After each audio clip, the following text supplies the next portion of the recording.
Welcome you all to my YouTube channel commerce learning. आज के video में हम business environment and international business से रिलेटेड कुछ एमसीक्यूज़ को देखेंगे।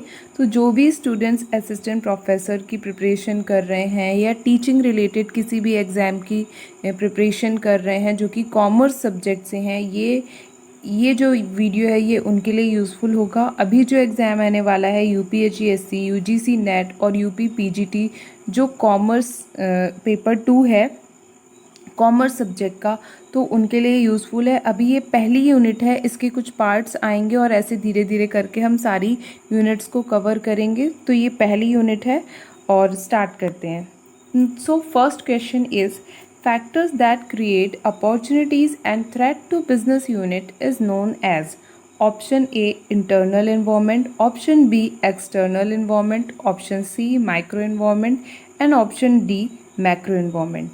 देखिए वो सारे फैक्टर्स जो कि अपॉर्चुनिटीज़ क्रिएट करते हैं और थ्रेट्स क्रिएट कर सकते हैं बिजनेस के लिए, वो फैक्टर्स किसके अंतर्गत आते हैं, ऐसा इस क्वेश्चन में पूछा गया है। ठीक है, तो आप लोग सोचिए कि मतलब किसके अंतर्गत आते हैं, इंटरनल, एक्सटर्नल, माइक्रो मैक्रो किस में आते हैं।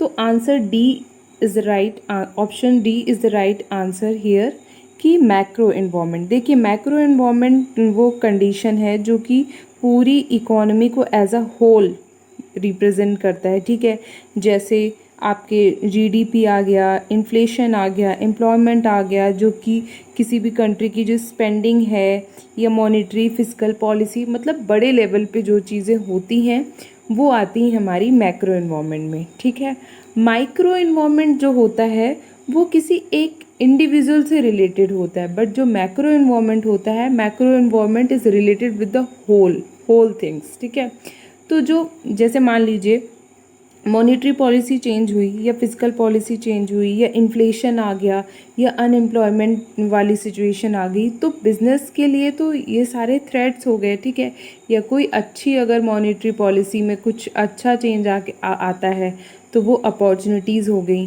तो जो मैक्रो इन्वायरमेंट है वो अपॉर्चुनिटीज़ भी देता है बिज़नेस को और एज वेल एज थ्रेट्स भी प्रोवाइड करता है बिज़नेस को। तो फर्स्ट का आंसर है ऑप्शन डी मैक्रो इन्वायरमेंट। ठीक है, now second question is which section of the Consumer Protection Act 1986 state about the Central Consumer Protection Council, यानी कि कंज्यूमर प्रोटेक्शन एक्ट जो 1986 में आया था, कौन सा सेक्शन बताता है सेंट्रल कंज्यूमर प्रोटेक्शन काउंसिल के बारे में। देखिए कंज्यूमर प्रोटेक्शन के लिए काउंसिल बनाई गई है, तो वो कौन सा सेक्शन है जिसके अंतर्गत ये आती है। तो option A section 7, option B section 2, option C section 5 and option D section 4।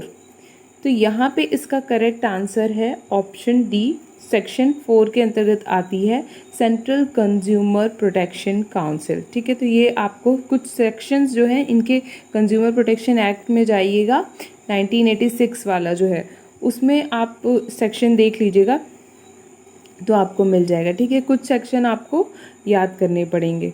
तो क्वेश्चन 3 क्या है, appeal against the order of National Commission can be preferred before option A the President, option B the Supreme Court of India, option C the Ministry of Consumer Affair, option D none of the above. Means देखिए जो national commission है, ठीक है, अगर कोई order दिया है national commission ने, ठीक है, आपको उसके अगेंस्ट अपील करनी है कि नहीं ये रिज़ल्ट तो गलत है। ठीक है, तो आप किसके पास जाके अपील करेंगे। ठीक है, तो इसका आंसर है सुप्रीम कोर्ट में आप जाएंगे अगर आप उस निर्णय से संतुष्ट नहीं हैं। अगर आपको अपील करनी है against the order of National commission, so you will go before the Supreme Court of India. So B is the right answer of question 3. Okay, now next question is in which of the following basic categories can business environment be divided on? Option A local and regional, option B regional and national, option C internal and external, option D financial and non financial। तो देखिए जो business environment है उसको दो भागों में बांटा गया है, वो दो भागों में बटा है, ठीक है। तो वो किस में डिवाइड है, लोकल रीजनल में, या रीजनल एंड नेशनल में, या इंटरनल एक्सटर्नल में, या फाइनेंशियल एंड नॉन फाइनेंशियल में। तो देखिए here right answer is internal and external. जो बिजनेस इन्वायरमेंट है उसको दो भागों में बांटा गया है, इंटरनल और एक्सटर्नल में, ठीक है। Now next fifth question is dash is a statement which derives the role that an organisation plays in a society. तो देखिए option A goals, option B mission, option C objective and option D success. यानी कौन सी ऐसी चीज़ है जो कि बताता है कि ऑर्गेनाइजेशन क्या रोल प्ले करती है एक सोसाइटी में। तो यहाँ पे इसका आंसर है मिशन। मिशन जो होता है, मिशन एक शॉर्ट स्टेटमेंट होता है कि वाई एन ऑर्गेनाइजेशन एग्जिस्ट, कि ऑर्गेनाइजेशन क्यों एग्जिस्ट करती है सोसाइटी में, ठीक है। उसका ओवरऑल गोल क्या है, ठीक है, किस तरह के वो गुड्स एंड सर्विसेज प्रोवाइड करेगी, primary customer market, geographical region operation, ये सारी चीज़ें इसमें आती हैं, ओके। तो B is the right answer of question number 5। Mission जो है, mission is a statement which drive the role that an organisation plays in a society. किसी भी ऑर्गेनाइजेशन का जो मिशन होता है वो ये बताता है कि उसका रोल क्या है सोसाइटी में, ठीक। अब देखिए now sixth question, economic environment refer to all forces which have a dash characteristics. So option A political, option B economical, option C natural and option D social. देखिए जो इकोनॉमिक इन्वायरमेंट है, ठीक है, business environment को कई भागों में बांटा गया है, इकोनॉमिकल, सोशल, पॉलिटिकल, टेक्नोलॉजिकल, ठीक है। तो यहाँ पे इकोनॉमिक इन्वायरमेंट की बात करी गई है। इकोनॉमिक इन्वायरमेंट जो है वो इकोनॉमिकल कैरेक्टर्स को ही तो लेगा, ठीक है। तो B is the right answer, he is economical, okay. Now next seventh question is dash environment is within the control of the business. So option A internal, option B external, option C micro and option D macro. यानी कौन सा environment है जो कि business के control में होता है, ठीक है। तो इसमें कौन सा होगा, सोचिए आप लोग। देखिए ऑप्शंस जो मैं दे रही हूँ ना, इसको आप अपने से जितने भी क्वेश्चंस हैं इनमें काउंट करते चलिएगा कि मतलब आपने कितने करेक्ट किए और कितने इनकरेक्ट किए, ठीक है। और कमेंट करिएगा कि आपके कितने सही हैं। आज हम लोग 30 क्वेश्चंस डिस्कस करेंगे, ठीक है। हाँ, तो कौन सा इन्वायरमेंट है जो कि बिजनेस के कंट्रोल में होता है, क्वेश्चन 7th, ठीक है। तो इसका आंसर है हमारा इंटरनल इन्वायरमेंट। देखिए किसी भी कंपनी का जो इंटरनल इन्वायरमेंट होता है, यानी कि किसी भी कंपनी की जो पॉलिसीज़ होती हैं, डिसीजंस होते हैं, ठीक है ना, तो ये सारी चीज़ों को बिजनेस क्या है कंट्रोल कर सकता है, ठीक है। जैसे उनके मेंबर्स से रिलेटेड है, ठीक, उनके कल्चर, उनके इवेंट्स और उनके एम्प्लॉई, ये सारी जो इन्वायरमेंट होती हैं, ये बिज़नेस कहीं तक, कोई भी बिजनेस ऑर्गेनाइजेशन है जो कुछ हद तक कंट्रोल कर सकता है। तो right answer is internal environment is within the control of the business. Now 8th question is micro environment is also called as. Micro environment को हम और क्या कहते हैं, option A general environment, option B operating environment, option C economics environment and option D political environment, ठीक है। तो देखिए यहाँ पे माइक्रो इन्वायरमेंट को हम और क्या कहते हैं, तो माइक्रो इन्वायरमेंट को हम ऑपरेटिंग इन्वायरमेंट भी कहते हैं। ऑपरेटिंग इन्वायरमेंट इसे क्यों कहते हैं, क्योंकि जो भी देखिए जो भी फैक्टर्स हैं जो कि फर्म्स को जो कि अफेक्ट करते हैं, जैसे उनकी परफॉर्मेंस हो गई, डिसीजन मेकिंग हो गए, और इस इन्वायरमेंट में कौन कौन से लोग आ सकते हैं, जैसे सप्लायर आ गए, कॉम्पिटिटर आ गए, मार्केटिंग इंटरमीडियरीज आ गई, कस्टमर्स आ गए, ठीक है, पब्लिक आ गई। ये सारी चीज़ें, ये सारे लोग क्या होते हैं, ये सारे लोग इंटरकनेक्ट रहते हैं, ठीक है। किसी भी बिजनेस ऑर्गेनाइजेशन में जो डायरेक्ट काम करते हैं वो हैं हमारे सप्लायर्स हैं, और हमारे कॉम्पिटिटर्स हैं जिनसे हमें मतलब डायरेक्ट अफेक्ट भी पड़ता है, तो बेसिकली ये ऑपरेटिंग इन्वायरमेंट को अफेक्ट पड़ता है, तो इसलिए हम इसे ऑपरेटिंग इन्वायरमेंट भी कह सकते हैं, माइक्रो इन्वायरमेंट को, ठीक है। As per section 2(1)(b) of the consumer protection act 1986, complainant means, देखिए सेक्शन 2(1)(b) के अनुसार कंज्यूमर प्रोटेक्शन एक्ट में कंप्लेनेंट का मतलब क्या है? Option A a consumer, option B any consumer association registered under Companies Act 1956, option C central government or any state government, option D all of the above। आप लोग, मैं थोड़ा सा पॉज लूँगी तो आप लोग सोचिएगा, ठीक है, और फिर आप अपनी कॉपी में अपने स्कोर्स को राइट डाउन करते चलिए।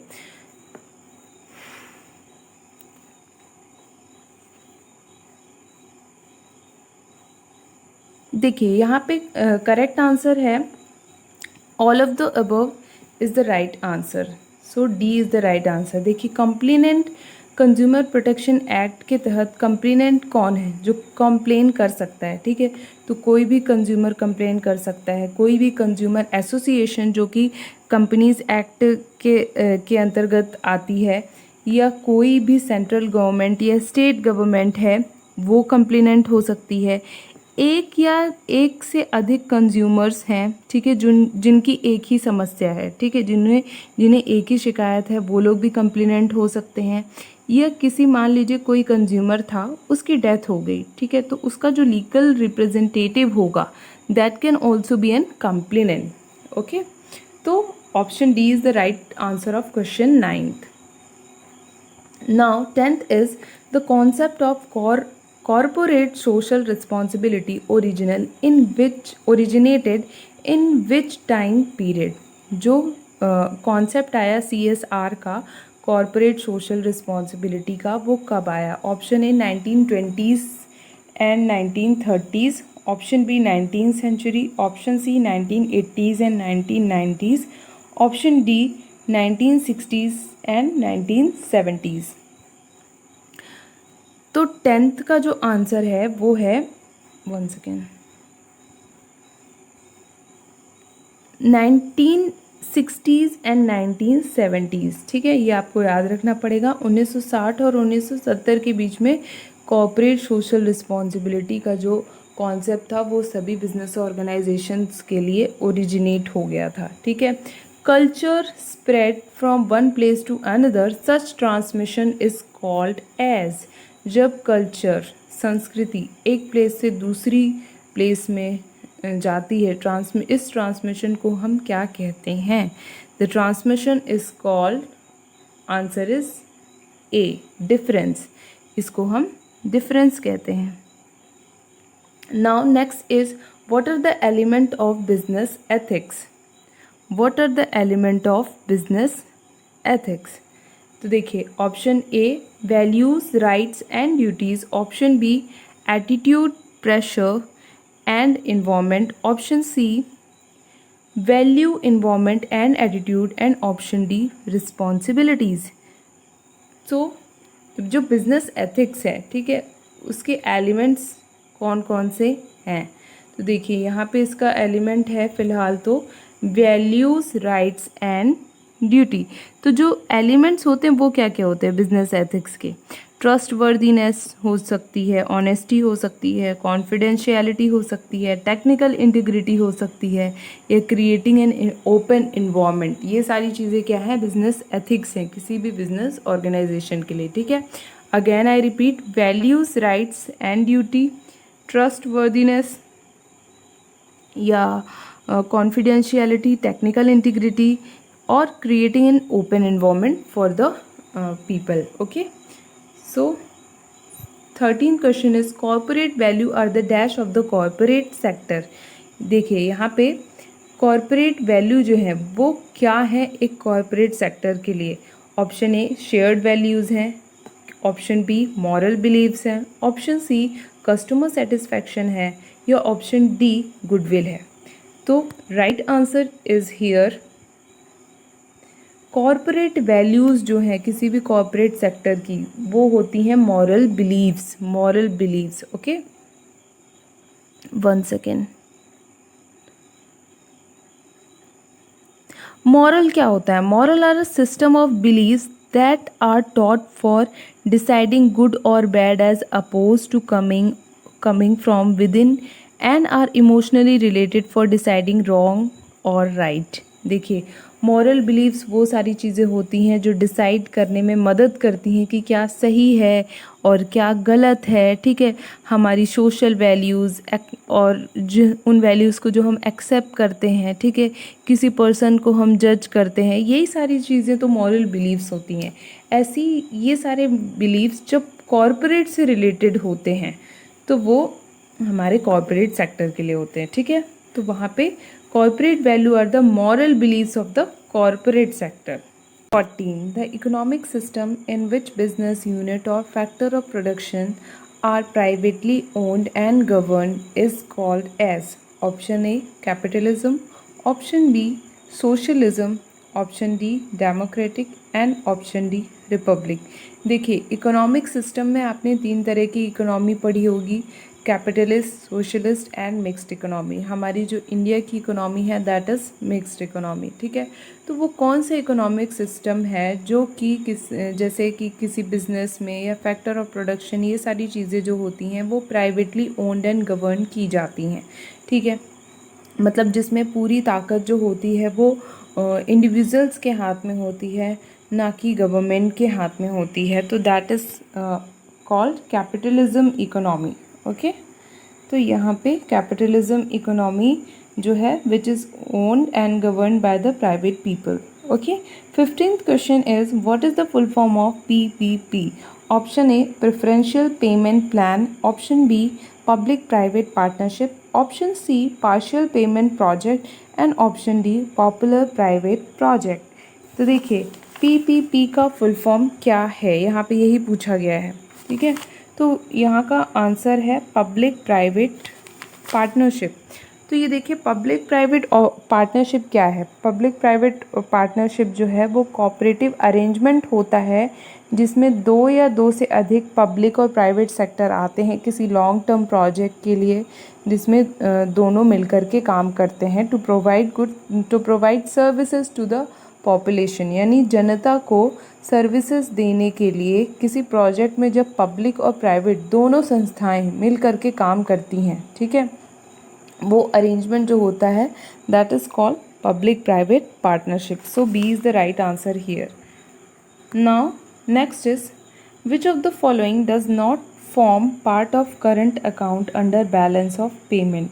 देखिए, बैलेंस ऑफ पेमेंट क्या है? बैलेंस ऑफ पेमेंट वो है जो कि किसी भी कंट्री का रिसिप्ट एंड पेमेंट का हिसाब किताब रखती है। जितना भी रिसिप्ट एंड पेमेंट हुआ होगा किसी भी कंट्री के द्वारा, तो उसका जो लेखा जोखा होता है वो बैलेंस ऑफ पेमेंट में होता है, ठीक है। तो इनमें से कौन सा ऑप्शन ऐसा है जो कि करंट अकाउंट के अंतर्गत नहीं आता है? उसमें भी देखिए करंट अकाउंट होता है, कैपिटल अकाउंट होता है, ठीक है। तो जो करंट अकाउंट की हम बात कर रहे हैं उसमें हमारा capital receipt and capital payment जो होता है ये नहीं आता है। इसमें आते हैं import and export of business, export import of services आती हैं, इनकम रिसिप्ट एंड पेमेंट आते हैं, ठीक है। तो इसमें क्या नहीं आता है? इसमें नहीं आता है हमारा कैपिटल रिसिप्ट एंड पेमेंट। जो कैपिटल से रिलेटेड रिसिप्ट एंड पेमेंट होते हैं वो नहीं आते हैं बीओपी के करंट अकाउंट में, ठीक है।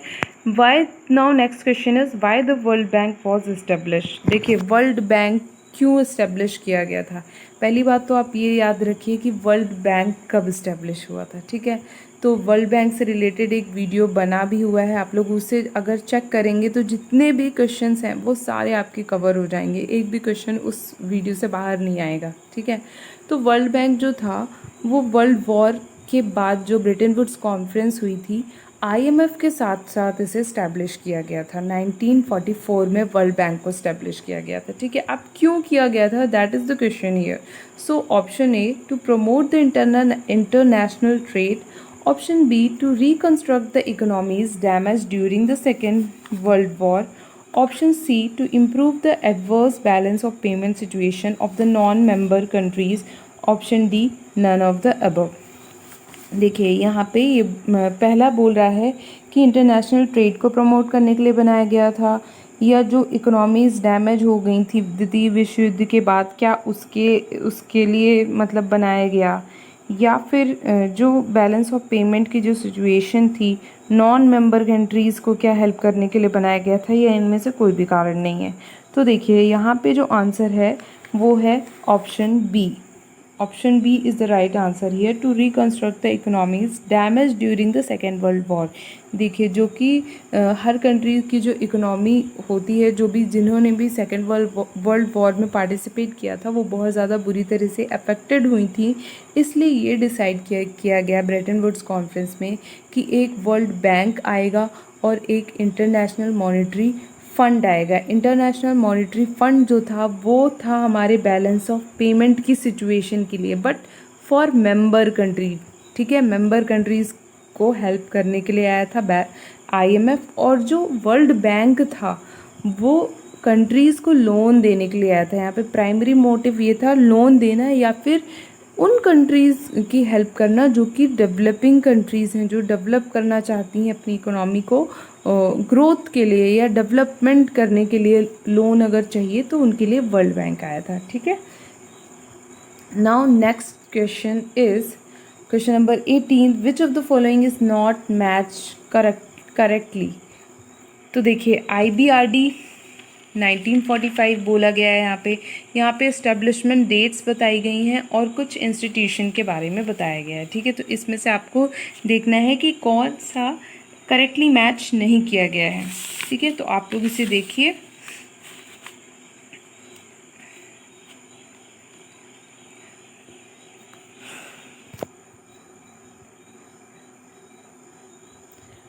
IBRD जो था वो आया था 1944 और 1945 कह सकते हैं हम। IFC जो था वो आया था 1956 में। तो ये यहाँ पे ऑप्शन यही वाला करेक्टली मैच नहीं किया गया है। बाकी IDA जो था वो 1960 में आया था, मीगा जो था 1988 में आया था, और ICSID जो था वो 1966 में आया था। देखिए जो वर्ल्ड बैंक है ना, वर्ल्ड बैंक 5 ग्रुप से बना हुआ है। IBRD, IFC, IDA, मीगा, ये सारे जो 5 ग्रुप्स हैं, ठीक है ना, ऑल दीज आर 5 ग्रुप्स। इनके जो काम है वो अलग अलग हैं, अलग अलग पर्पस के लिए ये इंस्टीट्यूशंस बनाए गए थे, अलग अलग टाइम पे सभी आए हैं। ठीक है, जिसमें हम IBRD और IDA को अगर मिला दें तो उसी को हम वर्ल्ड बैंक बोलते हैं। ये भी क्वेश्चन आप देखिए, ये भी आप याद रखिएगा। Current now question number 19, currently how many members are in IBRD। देखिए IBRD की स्थापना 1944 में हुई थी, लेकिन जो मतलब वो क्या बोलते हैं उसको, फॉर्मली एग्जिस्टेंस जो था वो उसका 1945 से हुआ था। ठीक है, तो यहाँ पे पूछा गया है कि IBRD के अभी कितने मेंबर हैं। So right now 189 members are there in IBRD। ठीक है, IBRD का फुल फॉर्म क्या है, international bank for reconstruction and development. जो किस लिए बनाया गया था, ये इसलिए बनाया गया था प्रमोट करने के लिए, मतलब कंट्रीज़ को लीगल रेगुलेटरी रिफॉर्म्स के लिए ये बनाया गया था। ठीक है, लोन प्रोवाइड करता था IBRD। Now 20 question is, which of the following statement is not correct? Both option A, both IMF and IBRD have headquarters in Washington DC. Option B, ICSID is the constituent organization of the World Bank Group. Option C, IBRD is known as World Bank also. Option D, India's vote share in the IMF is 10%. आप लोग अच्छे से read करिए, फिर सोचिए कि answer क्या है। ठीक है, तब तक थोड़ा सा पॉज।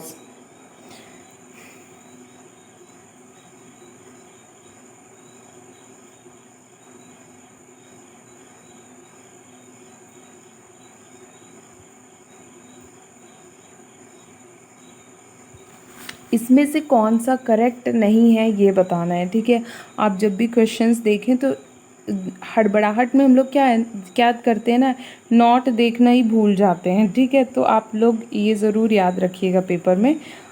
और वैसे भी इसीलिए तो कहते हैं कि MCQs की ज़्यादा से ज़्यादा प्रैक्टिस करनी चाहिए, जिससे कि हम क्वेश्चन की रीडिंग जो होती है ना वो उसकी प्रैक्टिस हो जाती है। जितना जल्दी आप रीड करेंगे उतना जल्दी आप क्विकली उसको समझ पाएंगे कि क्वेश्चंस कह क्या रहा है। हाँ, तो यहाँ पे कौन सा स्टेटमेंट करेक्ट नहीं है ये बताना है यहाँ पे। तो option D, India's vote share in the IMF is 10%। तो देखिए इंडिया का जो IMF में जो परसेंटेज है, अगर वोटिंग शेयर हम देखें तो 2.64% है। ठीक है, तो यहाँ पे ऑप्शन डी जो है वो गलत हो जाता है। बाकी के ऑप्शन सारे सही हैं कि IMF और IBRD का जो हेडक्वार्टर है वो वॉशिंगटन DC में है। ICSID जो है वो वर्ल्ड बैंक का एक ग्रुप ही है। ठीक है, ICSID का फुल फॉर्म है international centre for settlement of investment disputes, यानी कि जो इंटरनेशनल लेवल पे जो लड़ाई झगड़े वगैरह होते हैं, डिस्प्यूट्स को सेटल करने के लिए इसकी स्थापना हुई थी 1966 में। अभी इसके मेंबर हैं 163।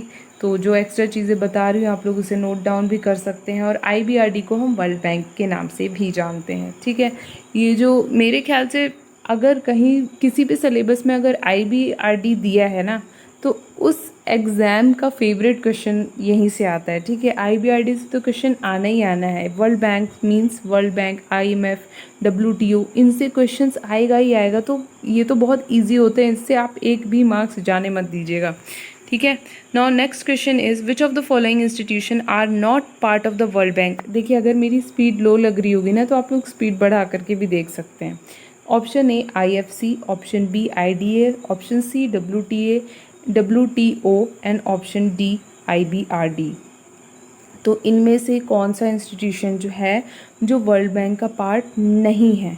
तो देखिए यहाँ पे मैं ऑलरेडी आपको बता चुकी हूँ कि ऑप्शन जो सी है उसमें WTO जो है वो पार्ट नहीं है। WTO जो है वो पार्ट नहीं है, बाकी सारे पार्ट हैं वर्ल्ड बैंक के। वर्ल्ड बैंक के 5 पार्ट हैं, रिपीट कर देती हूँ। IBRD, IFC, IDA, ICSID, these are the 5 institutions of world bank. ठीक है, तो यहाँ पे WTO जो है वर्ल्ड ट्रेड ऑर्गेनाइजेशन, वो वर्ल्ड बैंक की मतलब पार्ट नहीं है। पहले आया था, हमारी 2 ऑर्गेनाइजेशन आई थी, IBRD यानी वर्ल्ड बैंक और IMF दोनों साथ में आए थे। जो थर्ड ऑर्गेनाइजेशन थी ना वो थी हमारी WTO। ठीक, अब देखिए now next question is along with the World Bank and dash WTO is the third economic pillar of the worldwide dimension। देखिए मैंने अभी बता दिया आपको कि वर्ल्ड बैंक के साथ में वर्ल्ड बैंक, नॉट वर्ल्ड, हाँ, तो वर्ल्ड बैंक के साथ में IMF आया था। 2 ऑर्गेनाइजेशन ऑलरेडी आ चुकी थी द्वितीय विश्व युद्ध के बाद, सेकेंड वर्ल्ड वॉर के बाद। जो WTO थी वो थर्ड इकोनॉमिक पिलर जो था वो था WTO। ठीक है, so right answer is the IMF, international monetary fund. Now 23rd question is competition act 2002 seeks to regulate. जो कंपटीशन एक्ट है 2002 का वो किस लिए आया। ठीक है, option A anti competitive agreement, यहाँ पे स्पेलिंग गलत है इसकी कॉम्पिटिटिव की, आप लोग देख लीजिएगा। Option B merger and amalgamation, option C unfair trade and practices, option D A and B both. तो यहाँ पे इसका आंसर है A and B बोथ। ठीक है, एंटी कॉम्पिटिटिव एग्रीमेंट को रेगुलेट करता है और मर्जर एमलगमेशन को रेगुलेट करता है। अनफेयर ट्रेड एंड प्रैक्टिसेस का कंपटीशन एक्ट से लेना देना नहीं है, वो है MRTP से रिलेटेड था। ठीक, सो 24th question is which of the following is not the component of international reserve. यानी कि इनमें से कौन सा ऑप्शन है जो कि इंटरनेशनल रिजर्व से रिलेटेड नहीं है। ठीक है, तो देखिए option A special drawing right SDR जिसको हम जानते हैं, option B reserve position in IMF, option C monetary fund, option D money market instrument. तो देखिए option D is the right answer here, money market instrument. Okay, now next question is match the list from A to B। देखिए UNCTAD है, फिर है WTO, फिर है TRIMS, फिर है ITC। अब वहीं पे लिस्ट बी में दिया है foreign investment, developing countries, UNDP, फिर है जनरल काउंसिल। तो आप लोग अच्छे से इसको देखिए और इसका आंसर अपने से सोचिए। ठीक है, तब तक के लिए थोड़ा सा पॉज।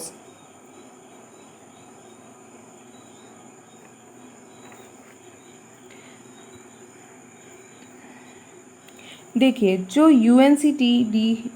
यूएनसीटैड है वो है हमारा यूएनडीपी से रिलेटेड, सॉरी डेवलपिंग कंट्रीज से रिलेटेड। फिर जो आता है WTO, 1 सेकेंड, WTO आपका रिलेटेड है जनरल काउंसिल से रिलेटेड। ट्रिम्स जो है वो है फॉरेन इन्वेस्टमेंट से रिलेटेड, ठीक है। और ITC है जो वो है हमारा UNDP से related. So A is the right answer here. आप लोग इसे अच्छे से देख लीजिएगा, समझ लीजिएगा, ठीक है। Now next question is international trade theory which provide that capital intensive country should export labor intensive goods and import capital intensive good is referred to as option A Leontief paradox, option B Heckscher-Ohlin theory, option C mercantilism theory, option D theory of comparative advantage। देखिए वो कौन सी theory है जो कि ये कहती है कि कोई कैपिटल इंटेंसिव कंट्री जो है वो लेबर इंटेंसिव गुड्स को एक्सपोर्ट कर सकती है, और जो लेबर इंटेंसिव मतलब कंट्री जो है वो कैपिटल इंटेंसिव प्रोडक्ट को एक्सपोर्ट कर सकती, ठीक है। तो देखिए जो हेक्सर-ओहलिन थ्योरी थी, अगर आपको याद होगा, टू फैक्टर थ्योरी, सारी इंटरनेशनल थ्योरीज जो हैं उनके वीडियोस बनाए हैं, अगर आप उनको देख लेंगे तो ये सारे कॉन्सेप्ट आपको क्लियर हो जाएंगे, ठीक है।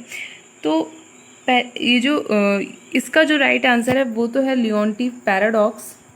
1 सेकेंड, लियोन्टिफ पैराडॉक्स जो थ्योरी है वो ये कहती है कि अगर कोई कंट्री है वो कैपिटल इंटेंसिव कंट्री है, ठीक है, मतलब वहाँ पे कैपिटल का एविडेंस ज़्यादा है, कैपिटल ज़्यादा है और लेबर कम है, तो ज़रूरी नहीं है कि मतलब वो कैपिटल इंटेंसिव गुड्स को ही एक्सपोर्ट करे, वो लेबर इंटेंसिव गुड्स को भी एक्सपोर्ट कर सकती है, ठीक है।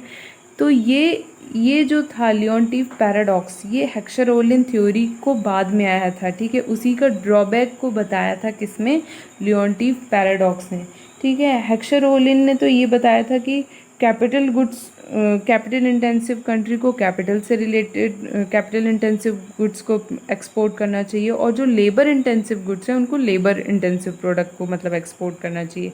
लेकिन लियोन्टिफ पैराडॉक्स ने ये कहा कि नहीं, ऐसा नहीं है। अगर आपके पास अच्छी क्वांटिटी में, भले आपकी जो कंट्री है वो कैपिटल एविडेंट है, बट अगर आप अच्छे लेबर अगर दे सकते हो, अच्छे मतलब टाइम में अगर कोई भी प्रोडक्शन हो सकता है, तो आप क्यों नहीं, आप कैपिटल एविडेंट होकर भी आप लेबर इंटेंसिव गुड्स को एक्सपोर्ट कर सके। तो इस थ्योरी में ये कहा गया है ज़रूरी नहीं है जो कैपिटल इंटेंसिव है वो कैपिटल इंटेंसिव गुड्स को ही एक्सपोर्ट करे, ठीक है, वो लेबर को ही कर सकता है अगर उसके पास सफिशिएंट क्वांटिटी में लेबर है तो, और ऐसे ही वाइस वर्सा भी है, ठीक है। Now the 27th question is crawling peg system क्या है।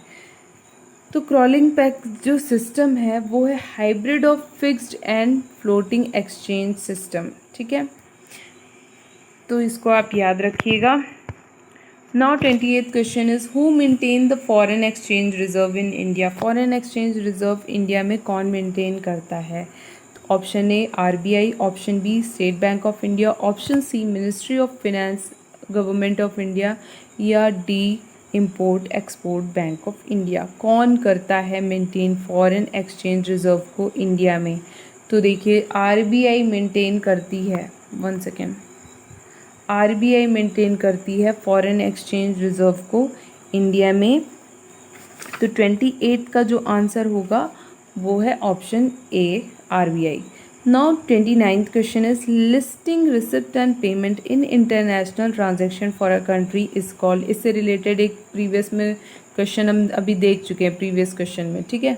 तो receipt and payment, international transaction जो होता है उसका जो रिसिप्ट एंड पेमेंट होता है, ठीक है, वो क्या कहलाता है। Option A balance of trade, option B balance of payment, option C balance of current account, option D balance of capital account.